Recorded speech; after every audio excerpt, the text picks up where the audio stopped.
go to the gym regularly because they know that resistance training will build muscle and, as a result, will make them stronger with each workout. Because they are physically stronger, they can handle physical adversity that will come their way. Adversity comes in many forms beyond just physical. Some people mistakenly think that being a Christian shields them from their share of adversity.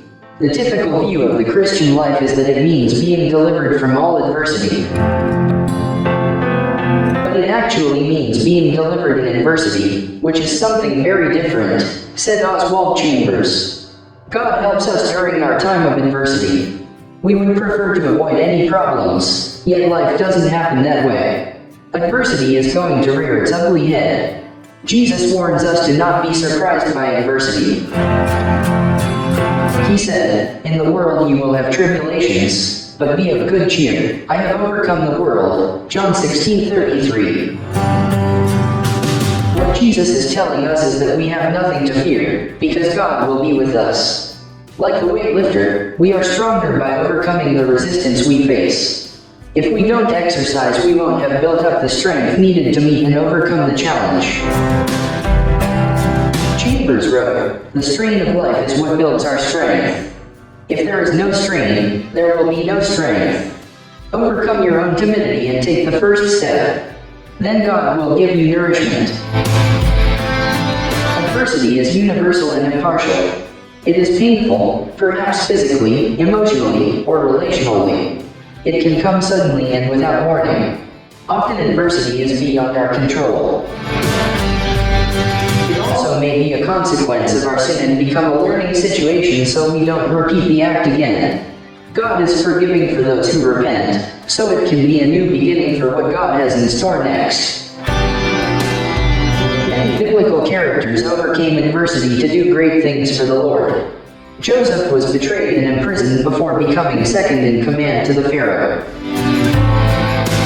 Moses was as fugitive in the wilderness before God called him to lead people out of Egypt to the Promised Land. David spent many years running from King Saul before he became Israel's most notable Old Testament king. Jesus' disciples were persecuted, but God used them to spread Christianity throughout their world. Adversity is difficult to deal with and certainly nothing humans welcome. Even Jesus asked from the cross, my God, why have you forsaken me?" Matthew 27:46. But his loving Heavenly Father saw into the future and what the resurrection would do for all mankind. And, as painful as it was, Jesus trusted his Heavenly Father. It is difficult to willingly accept the thought that tough times are for our good. Adversity is one of God's most effective tools for strengthening our faith. God allows the adversity because He knows something good will come out of it. We know that God loves us deeply, so we can trust that He will work good from our pain. And we know that God is with us through it all. He Himself has said, "I will never desert you, nor will I ever forsake you." Hebrews 13:5.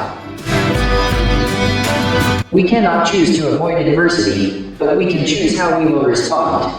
God gives us strength at the time when we need it, because overcoming challenges accomplishes His purposes. Through adversity, God is able to accomplish so much in our lives, if we will only trust Him and seek His purposes. God promises to be with us in the midst of adversity. Will you engage or run away? If we're confident of the Lord's love for us and understand how He uses adversity in our lives, we will be able to trust Him and respond in a way that benefits us. Question: think of a time when you faced adversity but, in hindsight, you could see something good come out of the situation. Heavenly Father, be with us at times when we face difficulties. Help us to learn from our mistakes and trust that You will bring us through whatever adversity we face.